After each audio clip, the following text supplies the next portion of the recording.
আরে আরে দাঁড়াও, আজকে আমি তোমাদের সঙ্গে শেয়ার করব এই লুকটা। তো চলো, ফার্স্টে আমি ফেসে টোনার অ্যাপ্লাই করে নেব। গরমকালে কিন্তু টোনার ভীষণ ইম্পর্টেন্ট, তোমরা সবাই জানো। তুমি চাইলে তোমার বয়ফ্রেন্ডকে অ্যাভয়েড করতে পারো, but you can't avoid moisturiser guys. মেকআপকে লং লাস্টিং করাতে হবে তো নাকি, তাই প্রাইমার কিন্তু অবশ্যই ইউজ করতে হবে। তাই আমি এখানে একটা অয়েল কন্ট্রোল প্রাইমার ইউজ করে নেব।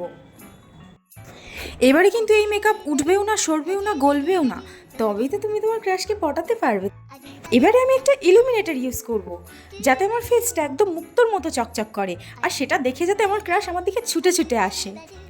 আর এইসবের চক্করেতে এই ঢাকনাটাই আমার হাত থেকে পড়ে গেল, আর সেটা তুলতে গিয়ে পুরো রিং লাইটটা আমার ঘাড়ের ওপর এসে পড়লো। মনের কালো দাগ তো আমরা ঢাকতে পারবো না, তো তাতে কি হয়েছে, ফেসের কালো দাগ তো আমরা ঢাকতে পারবো। তো তার জন্য আমি এখানে আমার স্কিন শেডের থেকে একটা ডার্ক শেডের কনসিলার নিয়ে আমি এখানে ডার্কনেসগুলোকে খুব ভালোভাবে কভার করে নিলাম, আর সেটাকে খুব ভালোভাবে ব্লেন্ডও করে নিলাম। আরে এটা কি হয়ে গেল গাইজ, দেখো আমার এই ফাউন্ডেশনের লিডটা পুরো ভেঙে গিয়েছে। তো যাই হোক, ফাউন্ডেশনের বটলটা যে ভাঙেনি এটাই অনেক।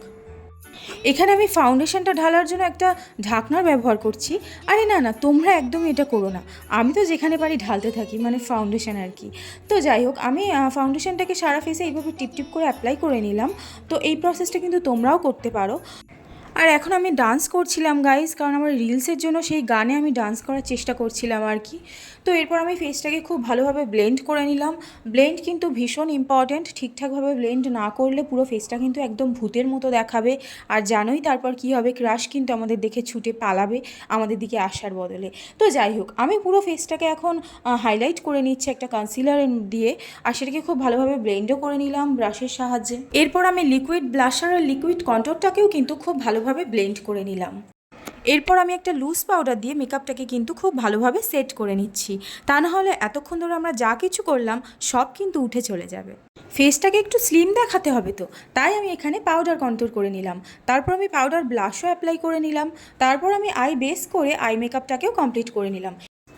এই যা, আমি তো আইব্রো ড্র করতেই ভুলে গিয়েছি। তো চলো ঝটপট আমি আইব্রোটাকে ড্র করে নিই। তারপর আমি পুরো ফেসটাকে সেট করার জন্য একটা ফিক্সার ইউজ করছি। তো এই হলো আমার ফুল লুক। আমি তো চললাম এক্সকে পটাতে। তোমরা কিন্তু কমেন্টস করে অবশ্যই জানাও কেমন লাগলো তোমাদের লুকটা।